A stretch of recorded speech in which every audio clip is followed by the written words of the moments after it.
سرک تو زندگی های مردم نکشیم. تجسس حرام گناه کبیره است. چرا سرک میکشیم تو زندگی هم دیگه؟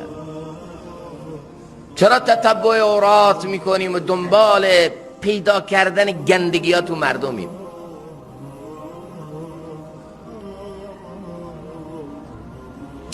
اونی که رو گلها میشینه و شهد درست میکنه، شفاء للناس پیدا میکنه، اون زنبوره.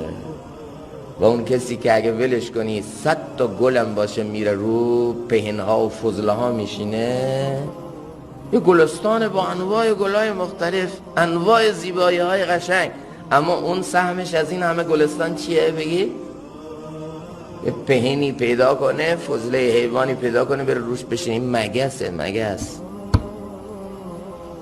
کسی که 100 تا خوبی تو مردم رو نمیبینه، یه بدی